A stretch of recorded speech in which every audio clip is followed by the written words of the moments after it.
서울에서 어떤 고등학생이 한 10살 정도 되는 동생과 병든 할머니를 모시고 살고 있었습니다.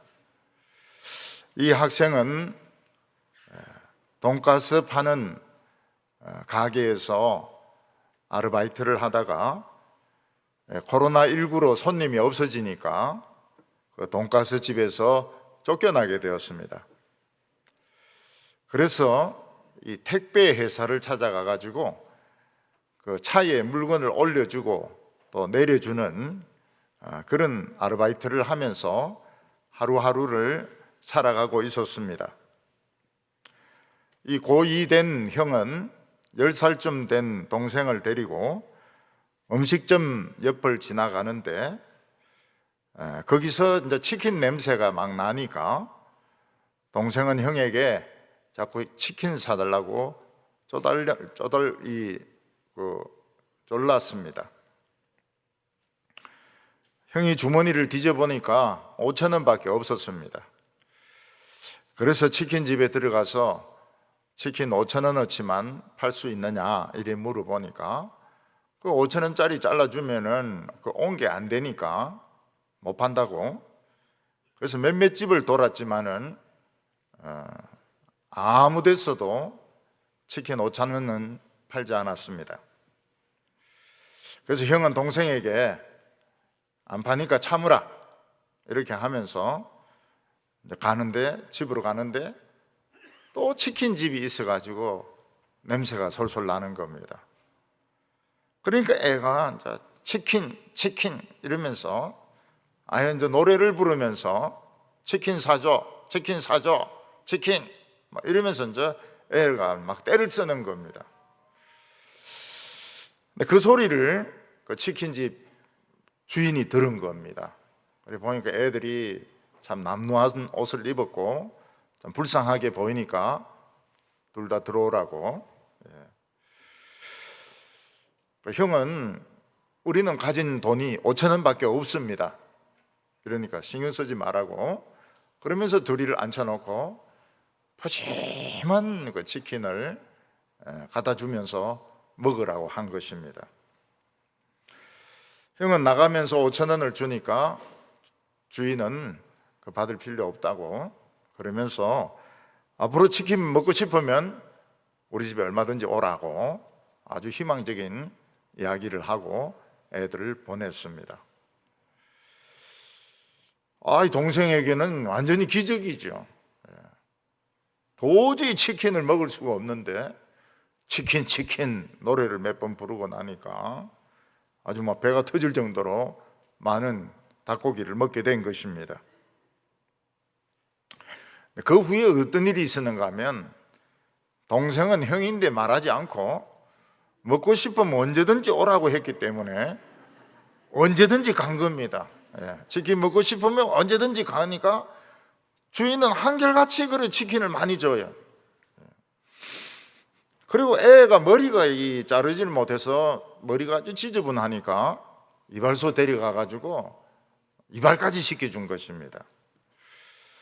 그걸 보고 형은 너무 감동을 받아가지고 편지를 써가지고 본사에 지금 어떤 지점에는 참 우리에게 이렇게 공짜로 이렇게 치킨도 주고 동생 이발도 시켜주고 있다고. 그 본사에서는 그거를 이제 인터넷에 올린 겁니다. 많은 사람들이 그 편지를 읽은 겁니다. 그리고 감동을 받았어요. 그리고 저 착한 치킨집 아저씨는 돈줄로 혼내줘야 된다. 돈줄을 줘야 된다. 그래가지고 사람들이 막 치킨을 주문하기 시작했습니다. 그리고 너무 멀어서 주문할 수 없는 사람은 그냥 돈을 보내주기도 했습니다. 이런 것을 보면 아직 한국 사람들의 마음속에는 따뜻한 피가 흐르고 있다 하는 것을 알 수가 있습니다. 어떤 사람들은 정부에서 개발하는 계획을 미리 알아가지고 뭐 수십억씩 투자를 해놓고 안면 몰수하고 앉아 있는데, 자기도 장사 안 되면서도 치킨 하면서 노래 부리는 아이들 들어오라 해가지고 뭐 실컷 먹여주는 그런 사람도 있는 것입니다. 이 세상에는 기적을 믿는 사람도 있고 기적을 안 믿는 사람도 있습니다. 예수 믿는 사람들 중에서도 기적을 믿는 사람도 있고 안 믿는 사람은 더 많이 있습니다. 대개 기적을 믿는 사람들은 하나님을 믿는 사람들입니다. 하나님께서는 우리를 결코 버리지 아니하신다. 그래서 자포자기하고 싶은 마음을 끝까지 참고 있다가 응답을 받는 사람들이 있습니다. 거기에 비해서 기적을 안 믿는 사람들은 하나님을 안 믿는 사람들입니다. 모든 것을 자기 힘으로 해결하려고 이리 뛰고 저리 뛰고 이러다가 결국 아무 소용이 없으면 자포자기 해버립니다. 그 자포자기라고 하는 것은 자살을 한다든지 알코올 중독자가 된다든지 노숙자가 되는 것을 말하는 것입니다. 근데 대부분의 사람들은, 대부분의 믿는 사람들은 기적은 있을 수 있다. 그래서 기적이 생기면 좋은 것이고 안 생기면 할 수 없는 것이다. 되게 이제 이런 마음으로 살아가고 있습니다. 근데 예수님은 기적을 몰고 다니는 사람이었습니다. 예수님이 가시는 곳에는 반드시 기적이 일어났습니다. 그 이유가 무엇일까요? 그는 천지를 지으신 하나님의 아들이었기 때문입니다. 그는 참으로 큰 분이었습니다. 예수님이 이 세상에 오는 날을 말라기는 뭐라고 말하고 있는, 크고 두려운 날이라고 말을 했습니다. 그런데 사람들이 예수 믿는데 가장 걸림돌이 되는 것이 뭔가 하면 그는 사람의 모습을 하고 있었던 것입니다. 아니, 그는 완전히 사람이었습니다. 사람이 어떻게 기적을 일으킬 수 있는가? 그래서 사람들은 예수님을 믿지 않았습니다. 오늘 첫 번째는 이 대책이 없는 많은 사람들을 보게 됩니다. 어떤 사람들은 자신의 힘으로는 현실을 해결할 수 없어서 참 많은 자포자기하는 사람들을 볼 수 있습니다. 예를 들어서 식구들은 많은데 수입도 없고 먹을 것도 없으면 대책이 없습니다. 혹시 누군가가 친척이 한 끼는 도와줄 수 있지만 그 많은 아이들 장례를 돌봐줄 수 있는 사람은 아무도 없습니다. 그런 사람은 대책이 없는 사람들이죠. 또 병원에서 환자의 병이 너무 깊어가지고 이 약 저 약 아무 약도 통하지 않을 때 그때는 대책이 없는 것입니다. 지금 숨은 쉬고 있지만은 언젠가는 그분은 돌아가실 겁니다. 근데 예수님 주위에는 이 대책 없는 사람들이 너무 많았습니다. 이 사람들은 돈도 없고 양식도 없고 갈 데도 없고 옷도 다 떨어진 옷을 입은 사람들이었습니다. 5,000명이 넘는 사람들이, 이 대책 없는 사람들이 예수님을 찾고 있었습니다. 예수님은 최근에 유대인들에게 2번 크게 거절을 당하셨습니다. 한 번은 예수님의 선구자인 세례 요한이 헤롯의 감옥에 갇혀 있다가 목이 베어서 죽었습니다. 큰 거절이죠. 복음의 역사에 대한 가장 큰 거절입니다. 세례 요한이 무슨 잘못을 저질러서 죽은 것이 아니라 그 살로메라고 하는 헤로디아의 딸이 막 배꼽춤으로 막 얼마나 배꼽을 돌려놨든지 헤롯이 막 흥분이 돼가지고 그 춤값으로 세례 요한의 목을 잘라준 것입니다. 하나님의 나라에 대한 엄청난 거부였습니다. 예수님은 고향을 찾아가시면서 거기서 많은 부흥을 일으키고 많은 기적을 일으키고 많은 말씀을 가르쳐 주시려고 잔뜩 준비해 가지고 가셨습니다. 그러나 고향이 얼마나 식어 있었는지 아무리 부를 때도 불이 안 붙는 것입니다. 오히려 고향 사람들은 예수님을 배척하고 고향에서 쫓아내었습니다. 2번씩이나 예수님은 큰 거절을 당하셨습니다. 그렇다고 해서 포기하실 예수님은 아닙니다. 예수님은 12 제자들에게 병을 고치는 능력, 귀신을 쫓아내는 능력, 그리고 회개하라, 천국이 가까웠다는 복음을 주셔서 2명씩 막 흩어서 온 동네에 보내었습니다. 제자들이 놀랬던 것은 예수님의 말씀대로 하니까 막 귀신이 다 나갑니다. 병자들이 벌떡벌떡 일어납니다. 그리고 회개하라, 천국이 가까웠느니라 하니까 막 믿는 사람들이 생기기 시작했습니다. 이게 하나님의 나라의 반격이었습니다.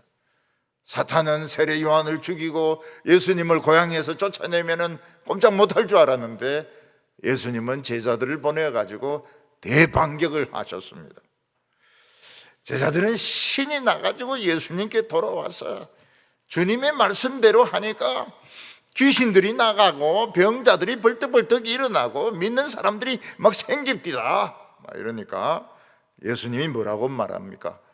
나는 하늘에서 사탄이 툭 떨어지는 것을 보았다고 말씀을 하셨습니다. 복음이 전거되니까 사탄이 그냥 떨어져 버리는 겁니다. 예수님은 수고한 제자들을 좀 사람들이 아무도 없는 아주 먼 곳에 한적한 곳에 데리고 가서 좀 쉬게 하려고 예수님은 제자들을 데리고 가셨습니다. 그런데 이 5,000명 이상의 대책이 없는 사람들이 예수님을 막 찾고 있는 것입니다. 그리고 예수님을 보고는 몰려들기 시작한 것. 아무 대책이 없는 사람들입니다. 이 사람들은 먹을 것이 없는 사람들이고 돈도 없는 사람들이고 갈 데도 없는 사람들이고 옷이 떨어지면 갈아입을 옷도 없는 사람들입니다. 미래가 없는 사람들입니다. 취직할 데도 없는 사람들입니다. 기술도 없는 사람들입니다.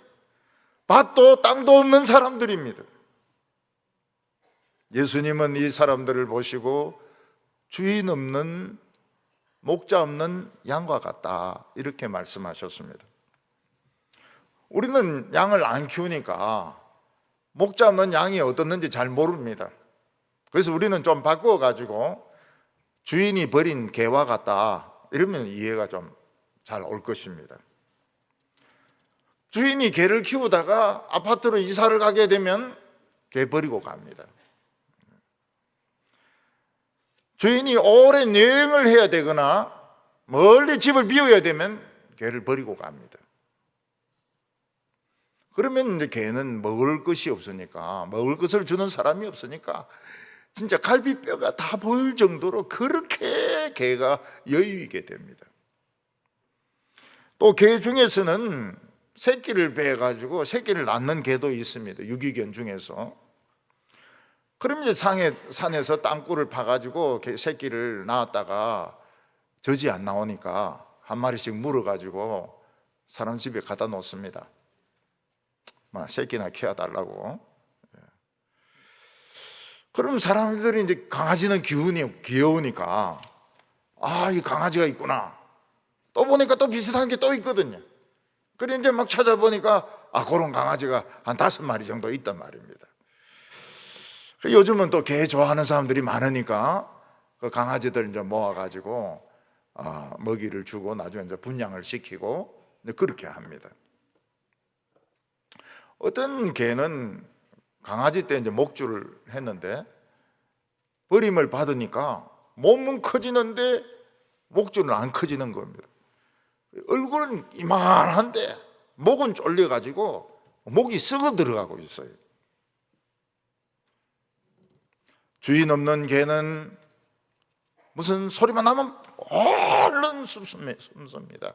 왜냐하면 잘못 걸렸다가는 몽둥이로 맞기도 하고, 또 애들이 돌을 던지기도 하고, 또 잘못하면 보신탕집으로 끌려갈 수도 있기 때문에 사람 소리만 나면 얼른 숨습니다. 어떤 사람은 이런 철망 안에다 개를 잔뜩 키우고 있는데 그 개는 전부 보신탕집으로 가는 개인 겁니다. 놀라운 것은 감기 걸렸는데 그 보신탕 먹으면 막 바로 감기가 떨어져요. 왜 그런가 하면 그 개들이 워낙 주사를 많이 맞았니까, 항생제를 많이 맞아 놓으니까, 이야, 그 집에 보신탕은 참 효력이 있더라. 딱 먹으니까 감기 떨어지다. 그게 좋은 게 아닙니다. 그 병자입니다, 병자. 항생제 많이 맞아가지고 그거 먹으면 감기는 떨어지지만 땀병이 걸린다고요. 6장 34절을 보면 예수께서 나오사 큰 무리를 보시고 그 목자 없는 양 같음을 인하여 불쌍히 여기사 이에 여러 가지로 가르치시더라. 우리가 이해가 안 되는 것이 바로 이것입니다. 지금 예수님을 찾아오는 사람들은 다 대책이 없는 사람들입니다. 지금 굶고 있는 사람들이고 돈이 없는 사람들이고 갈 데가 없는 사람들입니다. 그런 사람들에게는 먹을 것을 주고 돈을 주고 가서 어디 살 수 있는 곳을 마련해 주고 이래야 이야기가 되는데, 예수님은 막 설교만 자꾸 하는 겁니다. 설교만 자꾸 해요. 교인들 중에서 양식이 떨어져서 한 3일 정도 이렇게 굶으면 힘이 하나도 없습니다. 그때 이제 전도사님이나 목사님이 신방 와가지고 여러 가지 성경을 찾으면서 가르치면 그게 눈에 들어옵니까? 귀에 들어옵니까? 귀에 안 들어오죠. 예. 지금 막 사흘을 굶어가지고 지금 정신이 오락가락 하고 있는데 성경을 창세기부터 계시록까지 여러 말씀을 가르치면은 시간만 끌고 도움이 되지 않습니다. 그 눈치가 있는 사람은 뭐라고 합니까? 그런 설교 안 하고 나가자고, 데리고 나가가지고 국밥집에 가가지고 국밥을 실컷 먹이면 눈빛이 휙 돌아옵니다. 눈이 휙 돌아오고 삶의 의욕이 막 생깁니다. 그게 신방이지. 신방이라는 거는 눈치가 있어야 돼. 눈치가 있어야 돼. 굶어가지고 힘이 없는 사람은 국밥 데리고 나가서 국밥 한번 사 먹이고 그러면 힘도 나고 막 의욕도 가지고 이러는데, 예수님은 그 눈치 없는 목사나 전도사 같이 막 설교하고 또 설교하고 또 설교하고 설교만 막 잔뜩 하는 겁니다. 이 대책 없는 사람들은 막 배고파가면서 예수님의 지금 설교를 듣고 있습니다. 유기견들이 모여 있으면은, 유기견들을 잡았으면은 빨리 그 동물병원에 데리고 가가지고 엑스레이를 찍어봐가지고 정상인지 안 정상인지, 그것도 찐득이들이 많이 붙어 있으니까 찐득이들 떼고 말이지, 먹을 것을 주고 뭐 이렇게 해야 유기견이 살아나는데, 유기견들에게 자꾸 가르치면 너희들은 유기견이다, 너희들은 굉장히 위험하다, 돌 던지면 피하라, 이렇게 한다면 거의 유기견들이 은혜가 되겠냐고요.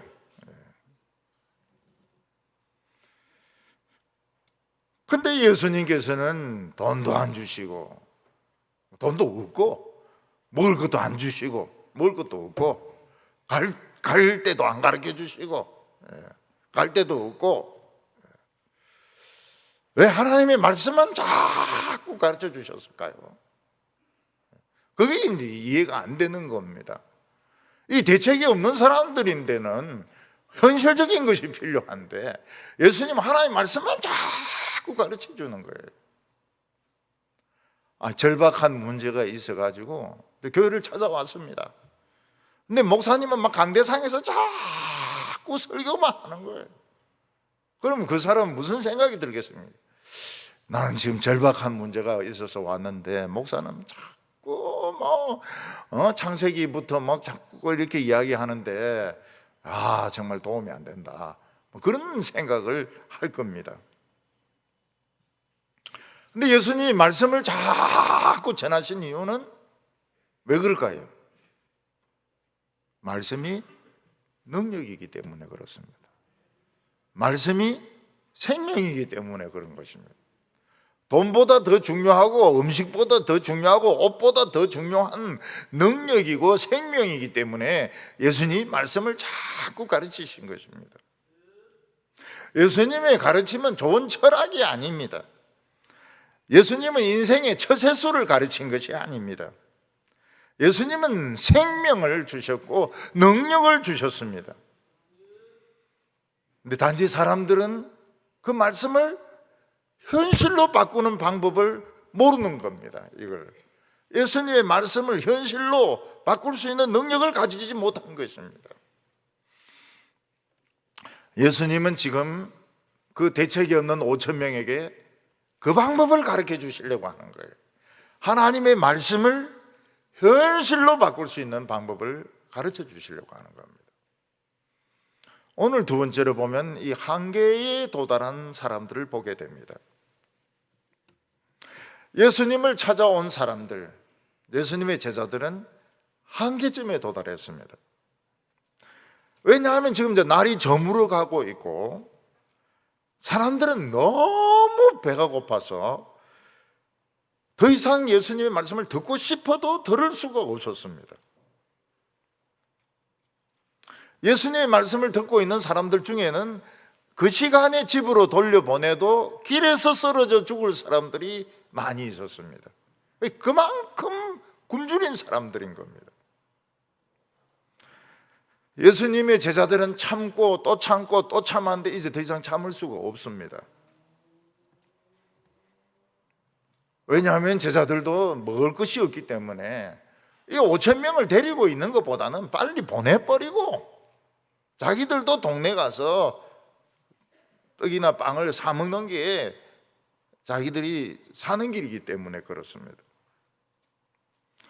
그래서 예수님의 제자들은 예수님이 사람들을 언제 해산하느냐 그것만 기다리고 있는데 예수님은 사람은 보낼 생각은 안 하고 설교 또 하시고 또 하시고 또 하시고 여러 가지 설교하시고 이러니까 제자들이 막 이젠 더 이상 기다릴 수가 없는 겁니다.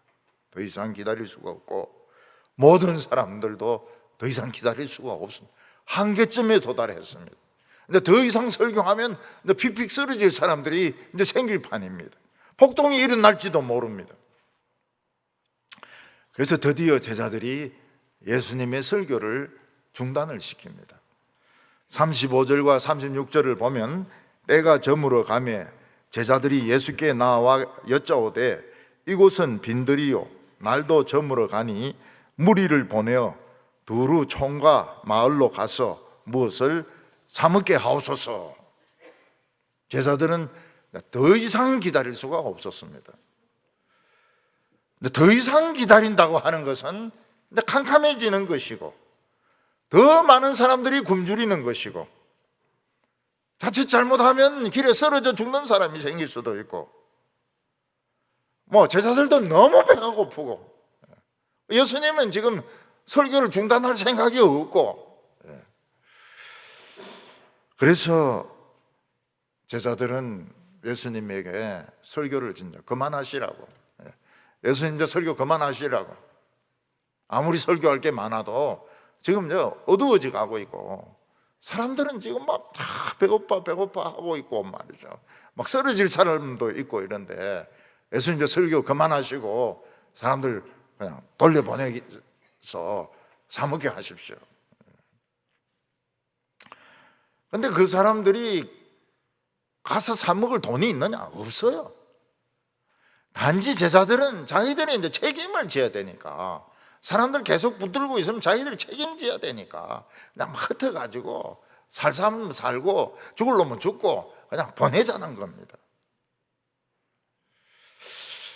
이 사람에게 제일 고통스러운 것이 이 배가 고파가 죽는 겁니다. 굶어가 죽는 겁니다. 어떤 탈북자가 있었는데 어머니와 아들이 있었습니다. 이 사람들은 이제 돈이 다 떨어지니까 전기가 이제 끊쳐졌습니다. 그러니까 이 스마트폰이 있어도 충전을 못 시키니까 이제 연결이 안 되는 겁니다. 그냥 이 사람들 그냥 밖으로 나가서 큰 거 하나 적어 놓고 우리는 탈북자입니다. 양식이 떨어졌습니다. 도와주십시오. 이러면은 한국 사람들이 그냥 가지 않습니다. 누군가는 그 사람들을 도와줍니다. 그래서 이런 그 민원센터 같은 데 데리고 가기도 하고, 뭐 그분들은 이제 경찰서 같은 데 무서워하니까 그래도 누군가는 와서 도와줍니다. 근데 이 사람들은 자포자기를 해버리는 거예요. 이 사람들은 양식이 떨어지니까 자포자기를 해버리는 거예요. 그러니까 나중에 이제 그 탈북자들이 아무리 연락해도 연락이 안 되니까 그 집을 찾아와 보니까 이불에 엄마하고 아들하고 누워가 죽어가 있는 겁니다. 굶어 죽어가지고 한 보름 이상 지난 그런 시체가 누워 있는 겁니다. 이 사람들이 그냥 안면 몰수 딱 하고 밖에 딱 나와서 우리 탈북자입니다. 양식이 떨어졌습니다. 도와주세요. 이러면은 누군가는 도와주죠. 누군가는 도와주죠. 근데 그럴 용기가 없었던 거예요. 어떤 여성은, 젊은 여성은 시나리오 작가였습니다. 그 시나리오 건수가 끊어지니까 이제 굶는 거예요. 너무 배가 고프니까 조그만 쪽지에 적었습니다. 나는 지금 식은 밥이라도 혹시 있으면 주세요. 이렇게 해가지고 옆집에 붙여놓은 겁니다. 왜 조그맣게 붙여놔? 크게 자기 집에 붙여놓죠. 식은 밥 환영합니다. 식은 밥이라도 주세요. 그 사람 굶어 죽었습니다. 그 옆집 사람이 누가 장난치는 줄 알고 찢어가지고 버리는 바람에 굶어 죽어버렸어요. 그리고 나서 이제 젊은 사람들은 시나리오 작가가 되어서는 안 되겠구나 이런 생각을 하는 사람이 많았다 그래요. 이제 예수님의 일행은 극단적인 상황까지 왔습니다. 이제는 집에 가기도 지금 늦었습니다. 그들이 마을로 가도 남아있는 떡이나 빵은 구할 수가 없습니다. 이 제자들은 우리가 어떻게 이 5,000명 대차이가 없는 사람들을 책임지냐고 빨리 보내가지고 쓰러질 사람은 쓰러지고 죽을 사람은 죽고 사 먹을 사람은 살고 흩어버려야지 되겠다고 예수님에게 이제 설교 그만하시라고. 예수님의 설교가 너무 길었던 것 같아요. 우리 교회는 그런 장로님이 없는데요. 다른 교회 저 영천이나 이런 데 가면 기도를 굉장히 오래 하시는 장로님 계세요. 그런데 기도 끝난 줄 알았는데 그러나 이러면서 또 우리나라 안보를 지켜주시고 새로 시작하는 거예요. 근데 다 끝났는 줄 알았는데 참 오늘 은혜 받게 해주소서 이래서 교인들이 아멘 이랬는데 그러나 이러면서 우리나라 국방을 지켜주시고 이 코로나 이거 백신 안 아프게 해주시고 그러면서 또 막 시작하고 기도 끝났을 때 교인들 표정이 어떨까요? 교인들 표정이 전부 굉장히 떫은 감 먹은 표정이죠. 전부 뜰뜨름하게 해가지고 제발 주여 저 장로님의 잔을 넘어가게 하옵소서. 저 눈치 없는 장로님의 잔을 넘어가게 하옵소서. 지금 그렇게 다 이야기할 겁니다. 그런데 예수님이 이런 눈치가 없는 거예요. 설교를 막 했다가 씨 뿌리는 비유도 했다가 계자씨 비유도 또 했다가 보물 찾는 비유도 했다가 이것저것 막 이사야도 갔다가 시편도 갔다가. 그 제자들이 이거는 사태다 사태. 이거는 설교가 아니고 이거는 사태다 사태. 6.25 동란은 동란도 아니다. 이거 잘못하면 이거 큰일 난다. 그래서 예수님께 이제 설교 그만하시고 빨리 해산시킵시다. 폭동 나겠습니다. 죽는 사람 생기겠습니다. 그때 예수님이 제자들에게 뭐라고 말씀하십니까? 너희가 먹을 것을 주어라, 이렇게 말씀하시는 겁니다. 37절에 너희가 먹을 것을 주라 하시니 여짜오되 우리가 가서 200데나리온의 떡을 사서 먹이리까? 예수님은 제자들에게 왜 그래 그걸 어렵게 생각하냐? 너희들이 먹을 거 주면 될 거 아니냐? 기가 막힌 게 지금 제자들이 지금 떡이 있습니까? 떡이 없어요. 근데 예수님은 이렇게 보시는 겁니다. 너희들이 나가서 귀신도 쫓아내고 병든 사람도 고치고 회개하라 천국이 가까웠느니라. 그래서 믿는 사람도 생기고. 그럼 먹는 거 하나는 해결 못하냐?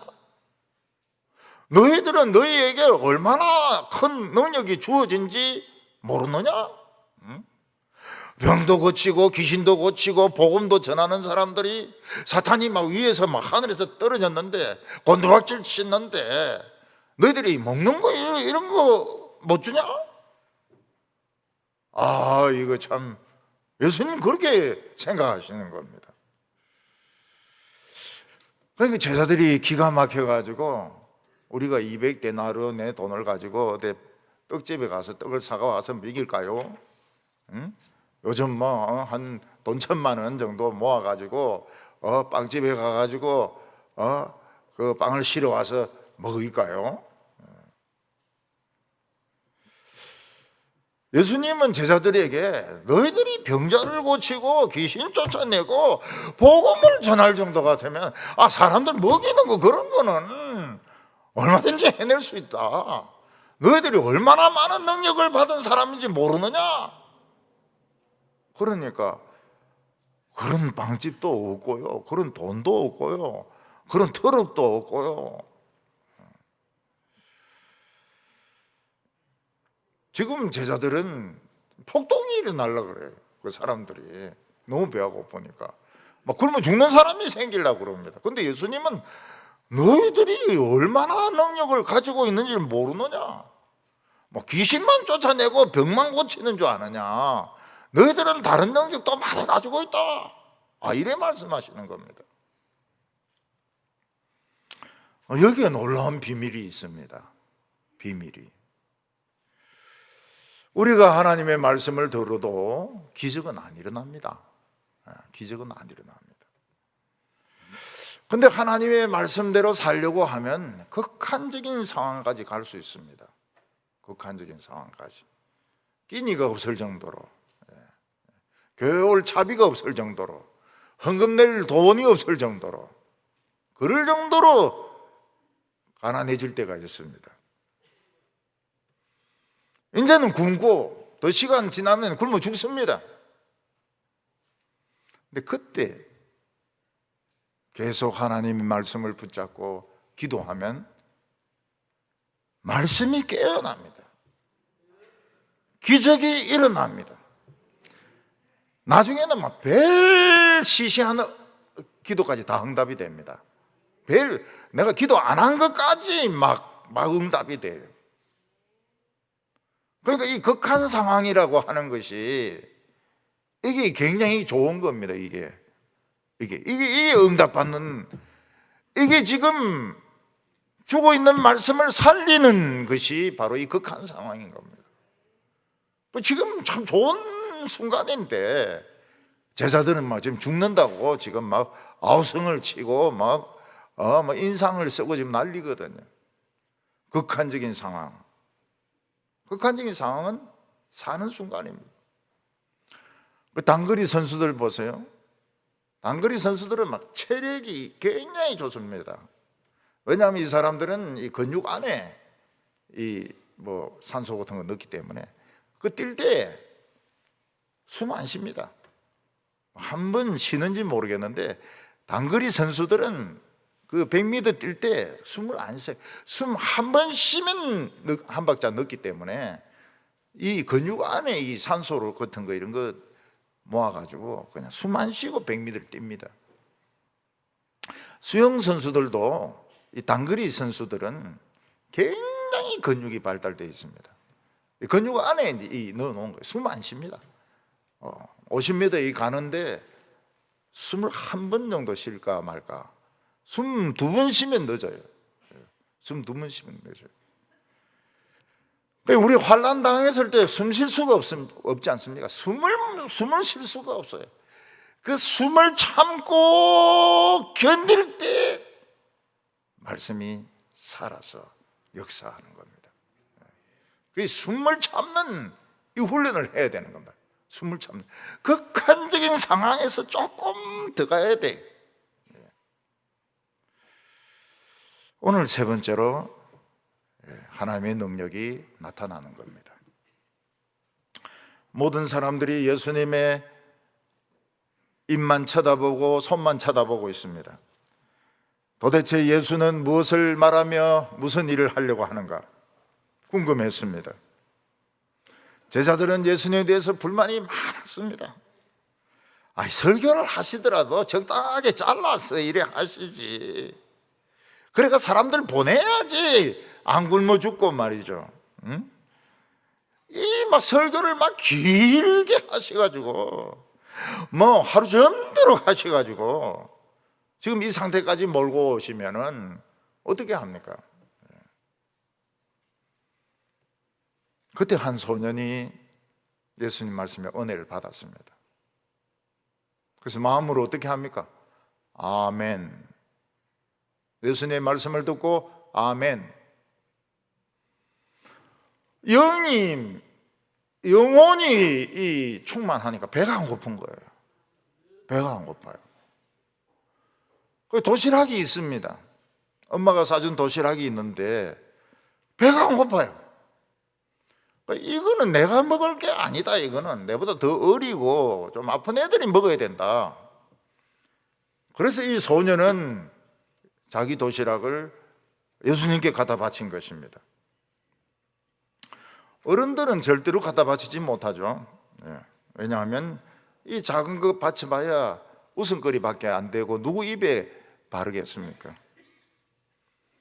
근데 얘는 기쁜 거예요. 예수님 말씀 들으니까 아멘, 아멘, 아멘 하니까 이거 먹을 필요가 없는 거예요. 이게 배가 고프지가 않아요.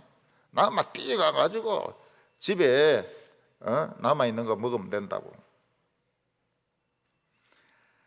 여러분, 사람이 극한적인 상황에 도달하면 교양이고 지식이고 학벌이고 소용이 없습니다. 진짜 사람의 그 인간성이 나와요. 극한적인 상황에서 사람들이 굶으면 인간의 본성이 나옵니다. 그런데 이 소년은 자기 도시락을 예수님께 기쁨으로 바쳤습니다. 기쁨으로. 아멘. 예수님 너무 좋아하셨어요. 왜냐하면 이 설교에 대한 반응이지 않습니까? 첫 반응이지 않습니까? 예수님은 참 세례 요한은 죽고 고향에서는 쫓겨나고 참 제자들은 돌아다니면서 전도하고, 근데 첫 반응이 소년이 아멘 하면서 도시락을 바치는 겁니다. 제자들은 아직 예수님의 능력을 믿지 않습니다. 근데 이 소년은 믿어요. 예수님은 모든 것을 하실 수 있다. 모든 것을 하실 수 있다. 사람들 배 안 고프게 할 수도 있고요. 사람들 배 안 고프게 할 수도 있고, 예수님 뭐든지 하실 수 있다. 나는 이거 필요 없다. 난 내 영혼이 배부르니까 나보다 더 어린 애들, 아픈 애들 줬으면 좋겠다고. 왕은 세례 요한의 목을 베고 고향 사람들은 예수님을 배척을 하는데 한 소년은 예수님의 설교 말씀, 그 긴 설교 말씀을 듣고 아멘 이렇게 화답을 하는 겁니다. 그리고 자기 도시락을 예수님께 바칩니다. 그럼 아멘이 중요합니다. 아멘. 아멘. 아멘은 순수한 히브리어입니다. 아멘. 아멘. 외국 사람들도 설교 말씀 들으면 아멘 이렇게 합니다. 감동해가지고 아멘. 그렇게 될지어다. 정말 그것이 옳습니다. 아멘. 그렇게 화답을 합니다. 예수님은 굉장히 기뻤습니다. 설교에 반응이 있었습니다. 아멘이 있었습니다. 여러분도 이 말씀에 대해서 아멘 하시기 바랍니다. 아멘 하시기 바랍니다. 기적은 일어나면 좋고 안 일어나면 할 수 없고 이런 식으로 생각하지 마시고요. 한계 상황은 이거는 아멘입니다. 기적이 일어나는 순간인 겁니다. 예수님은 사람들을 50명씩 100명씩 풀밭에 앉게 하셨습니다. 그리고 이 한계 상황에서 감사 기도를 드립니다. 예수님은 하나님께 이 보리떡 5개와 물고기 2마리 이 뭡니까? 이거 누구 입에 갖다 붙이겠습니까? 이렇게 안 했습니다. 하나님, 한 소년이 은혜 받고 이걸 바쳤습니다. 아마 모든 사람들이 은혜 받았겠지만은 용기가 없어서 가만히 있는 것 같습니다. 그러나 이 소년은 용감하게 이걸 바쳤습니다. 감사합니다. 기도를 했습니다. 한계 상황에서 기도를 했습니다. 그리고 제자들에게 떡을 떼주라 그러는데 떼면 뗄수록 떡이 많아집니다. 떡을 떼면 뗄수록 떡이 커집니다. 이 놀라운 일이에요. 물고기를 떼면 뗄수록 많아집니다. 떼면 뗄수록 물고기는 커집니다. 5,000명 중에서 딱 한 명이 반응을 했습니다. 네, 기적이 일어났습니다. 기적이에요. 이 소년은 예수님의 말씀이 능력이란 걸 알았습니다. 이 소년은 하나님의 나라가 이렇게 임하는 것을 알았습니다. 아멘! 이게 하나님의 나라였습니다. 하나님의 나라는 능치 못할 것이 없었습니다.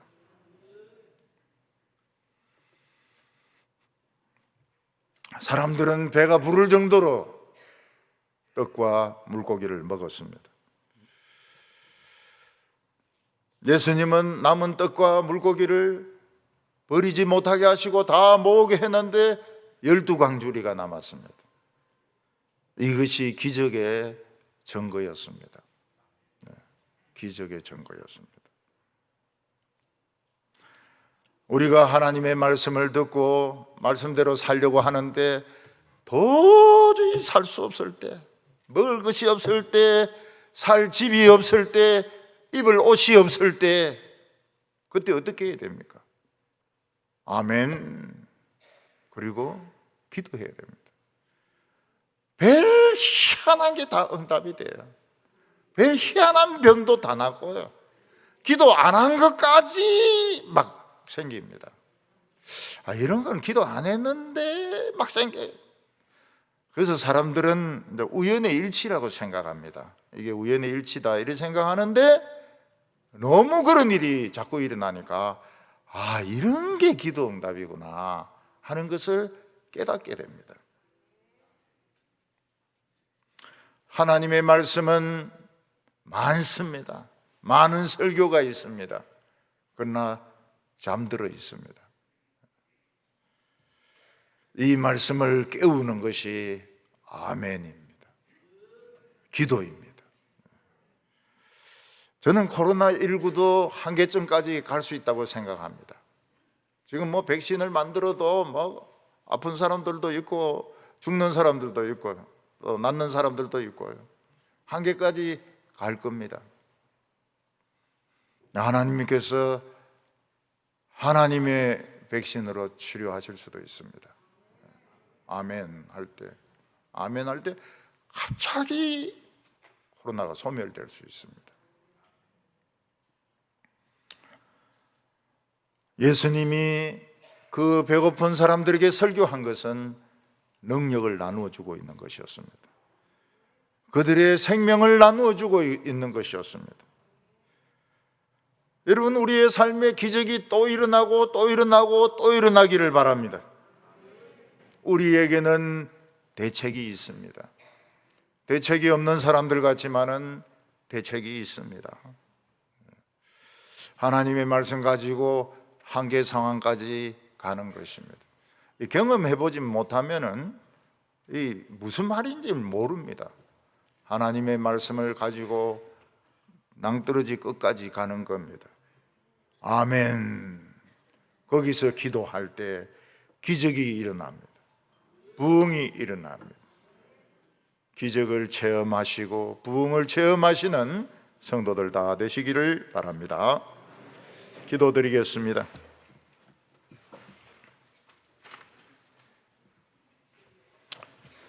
거룩하신 하나님 아버지, 이 세상에 예수님과 하나님 나라를 보내어 주심을 감사합니다.